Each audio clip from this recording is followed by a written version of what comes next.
இங்கே வாங்க ஒரு சிம்பிளான ஹெல்த்தி சட்னி பார்க்கலாம். கத்திரிக்காய் சட்னி பார்க்கலாம். வாங்க சிம்பிளாக எப்படி செய்யுதுன்னு பார்க்கலாம். வாங்க கடாய் வச்சுக்கோங்க. கடாயில் வந்து தேவையான அளவுக்கு எண்ணெய் விட்டுக்கோங்க.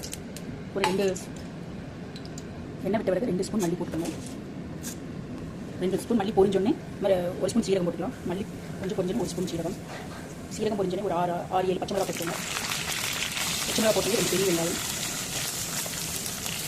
கருவேப்பிலை ஒரு கொத்து நல்லா கலரி வச்சுக்கோங்க.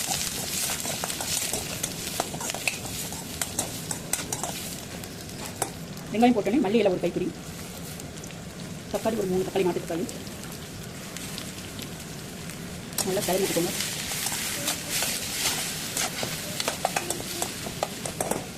தக்காளி கொஞ்சம் வணங்கினோடனே நான் 4 கத்திரிக்காய் வந்து தண்ணியில் கட் பண்ணி போட்டுருக்கேன், எடுத்து போட்டுக்கோங்க.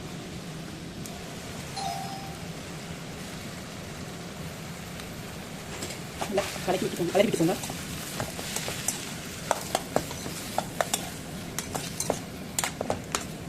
இது கூடவே கொஞ்சம் தேவையான அளவுக்கு புளி, இது தேவையான அளவுக்கு உப்பு போட்டு தேவையான அளவுக்கு உப்பு நல்லா கலரி விட்டுக்கோங்க. அது உப்பு போட்டோன்னு சீக்கிரம் வெந்துடும். நல்லா கலரி விட்டுட்டு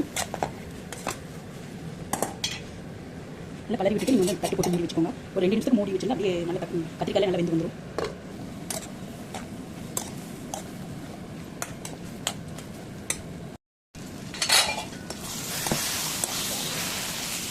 ரெடி ஆயிடுச்சு. பானை வரது அரைச்சி எடுத்துக்கலாம். கத்திரிக்காய் நல்லா வந்துருச்சு. ஆறியாச்சு. கத்திரிக்காய் வணக்கி நல்லா ஆறிச்சு. இப்போ போட்டு அரைச்சி எடுத்துக்கலாம். இந்த மாதிரி வணக்கணும், அப்போ தான் அது டேஸ்ட் வரும். கத்திரிக்காய் இப்போ போட்டு அரைச்சி எடுத்துக்கலாம். சட்னி ரெடி ஆயிடுச்சு. நல்ல கொத்தமல்லி ஸ்மெல் சூப்பராக வருது. இப்போ தாளிச்சிக்கலாம். பாத்திரத்தில்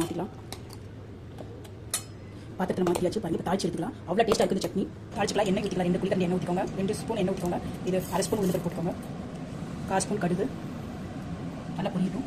கடுகு பொரிஞ்சிச்சு. அப்போ 3 வரமிளகாமல் ஒவ்வொரு கருவேப்பிலை வச்சுக்கிறேன். இதை போட்டுக்கலாம். நல்லா பொரிஞ்சு வச்சு சட்னிக்குள்ளே ஊற்றிக்கலாம். அவ்வளோ டேஸ்ட்டாக இருக்கும் சட்னி. நீங்கள் கண்டிப்பாக ட்ரை பண்ணி பாருங்கள்.